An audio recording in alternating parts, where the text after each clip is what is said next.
Mumbai best कर्मचाऱ्यांचा आजच्या संपाचा दुसरा दिवस आहे। कालपासून हा संप सुरू झालेला आहे आणि काल देखील 100% हा जो संप आहे तो पार पडलेला आहे। आपण सध्या सीएसटी स्थानकाच्या बाहेर असलेल्या बस डेपोमध्ये आहोत आणि सर्व कर्मचारी आहेत ते या ठिकाणी आलेले आहेत। काल देखील हे सर्व कर्मचारी आलेले होते। काल देखील आपण आढावा घेतला। काल ज्या काही बसेस सकाळच्या सुमारास निघालेल्या होत्या त्या बसेस मात्र थांबवून त्या ठिकाणी पूर्णपणे संप आहे तो यशस्वीरित्या केला। काल परिवहन मंत्री प्रताप सरनाईक यांच्यासोबत बैठक देखील झाली। त्या ठिकाणी सर्व कृती समितीचे सदस्य होते, अध्यक्ष देखील होते आणि ही बैठक पार पडल्यानंतर काल महत्त्वाची जी निर्णय आहे तो रात्री पुन्हा आला की आजचा दिवस देखील हा संप कायम ठेवणार येणार आहे। त्यामुळे आज दिवसभर हा संप आपल्याला पाहायला मिळेल। आपल्यासोबत ह्याच बेस्ट कर्मचारी आहेत या ठिकाणचे ते ते काम देखील करतात। सर, काल झालेल्या निर्णयानंतर आजची नक्की भूमिका काय आहे? काल बैठकीनंतर तुम्हाला नक्की रात्री काय सांगण्यात आलेलं होतं? आम्हाला सांगण्यात आलं आहे की सकारात्मक चर्चा झाली, परंतु कोणताही ठोस निर्णय अजून झालेला नाही आणि आम्हाला नुसती आश्वासनं नको आहेत, आम्हाला ठोस निर्णय हवा आहे। आणि मी सर्वप्रथम ह्या सर्व सामान्य मुंबईकरांची दिलगिरी व्यक्त करतो, परंतु त्या सर्वसामान्य कामगारांचा पण मुंबईकरांनी विचार करावा, कारण हा लढा आमच्या उपक्रमाच्या अस्तित्वाचा आहे। आमचा उपक्रम, मी स्वतः आता या 35व्या वर्षात उपक्रमात काम करतो आहे। आम्ही चढते काळ पण बघितले आहेत आणि हा उतरता काळ आहे आणि अशा आम्हाला एक जाणीव झाली आहे की हा उपक्रम हळूहळू गिळंकृत करण्याचा प्रयत्न होतो आहे। तर त्या उपक्रमाला वाचवण्यासाठी हा लढा आहे आणि हा उपक्रम वाचला तर हा सामान्य कामगार पण वाचेल आणि हा सामान्य कामगारच या सर्वसामान्य मुंबईकरांच्या सेवेसाठी आम्ही कोविड काळात पण इतकी जबरदस्त सेवा केली आहे आणि दररोज आम्ही तुमच्या सेवेमध्ये कायम असतो। आज आम्ही तुमच्या सेवेमध्ये काल नव्हतो, आज नाही, त्याचं दुःख आम्हाला किती आहे ते आम्हाला माहिती।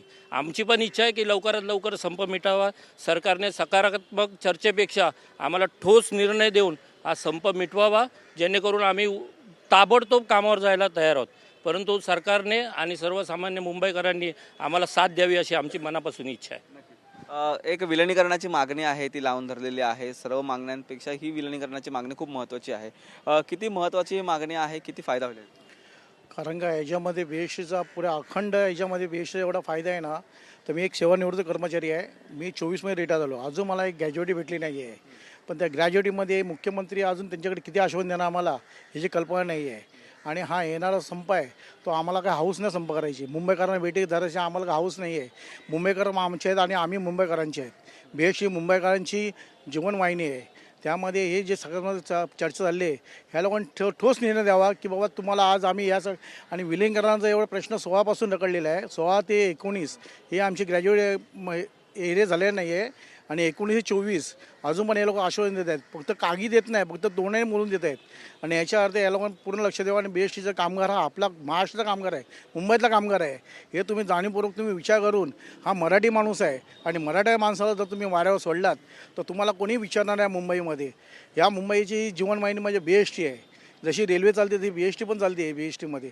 आणि आम्ही कोविड काळामध्ये एवढं काम केलं, जीवावरती उदार होऊन, म्हणजे बायका मुलांची मला मी पर्वा केली नाही, कारण मुंबईकरांना आम्ही सेवा दिलेली आहे। कारण हॉस्पिटल, पोलीस कर्मचारी, वकील आहे, आपल्या हे डॉक्टर कर्मचारी आहेत, BMC कर्मचारी आहेत, यांना सगळ्यांना आम्ही तिथून घेऊन यायचो, कुठे लांब जायचो। पण अशा वेळेला आम्ही विचार केला नाही की बाबा हा कोविड काळ चालू आहे, आपण कामावर जायचं नाही। आम्ही स्वतः घरातून बाहेर पडायचो, स्वतः जीवाची पर्वा करून आम्ही इकडे काम करायचो। काय वाटतं, जर ह्या ठिकाणी सरकारने निर्णय घेतला नाही तर संप असाच सुरू राहील? कधीपर्यंत संप सुरू ठेवणार आहात आणि सरकारने काय निर्णय घेतला? जोपर्यंत सरकार निर्णय देत नाही या लेखी देत नाही तोपर्यंत असंच चालू राहील। आम्हाला काहीतरी पाहिजे, कारण की आम्हाला वारंवार मी वेटलिस्टमधले वारंवार आम्हाला कॉन्ट्रॅक्टर पगार कमी देतो आहे आणि वरतून त्यांच्या नियमाअटी लागू आहे आमच्यावर। आम्ही नियमाअटी लागून पण काम करतो आहे, कारण की आज न उद्या काय होणार आमच्याकडे। पण ते कॉन्ट्रॅक्टर आमच्यावर दबाव टाकतात आणि कमी पैशामध्ये जास्त काम करून घेतात। शेवटचा प्रश्न, आपण पाहिलं तर येत्या 2 दिवसामध्ये अधिवेशन आहे, पावसाळी अधिवेशन, ते देखील सुरू होत आहे। तर वाटतं जर निर्णय नाही झाला तर येणाऱ्या पावसाळी अधिवेशनामध्ये तुमचा विषय हा मांडतील? जर विषय नाही मांडला तर तुम्ही विधान भवनावरती सर्व कर्मचारी घेऊन ह्या ठिकाणी जाणार का? बघा, हा जो संप आहे ना, तो कुणी आम्ही राजकीय झेंड्याखाली केलेला नाही, हा स्वतः स्वयंपूर्तीने केलेला संप आहे। त्यामुळे 2019चा संप आमचा 9 दिवस चालला।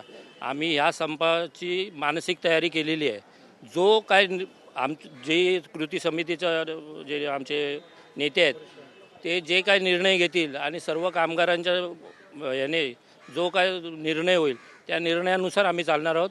परंतु आम्हाला यावेळी ठोस काहीतरी मिळाल्याशिवाय आम्ही माघार घेणार नाही. ठोस सरकारकडून निर्णय येत नाही तोपर्यंत आम्ही माघार घेणार नाही अशी भूमिका आहे ती सर्व कर्मचाऱ्यांची आहे. आज देखील मुंबईमध्ये सर्व बेस्ट गाड्या आहेत त्या आपल्या रस्त्यावरती धावताना दिसणार नाही. त्यामुळे आज देखील 100% संप आहे तो यशस्वी करण्यामध्ये कर्मचाऱ्यांचा या ठिकाणी मानस आहे तो असणार आहे. परंतु पाहायचं झालं तर सरकारने ठोस पावलं घ्यावी, ठोस निर्णय घ्यावी अशी मागणी सातत्याने कर्मचाऱ्यांनी लावून धरलेली आहे. व्हिडिओ जर्नलिस्ट रोहन सोबत निखिल चव्हाण, TV9 मराठी, मुंबई.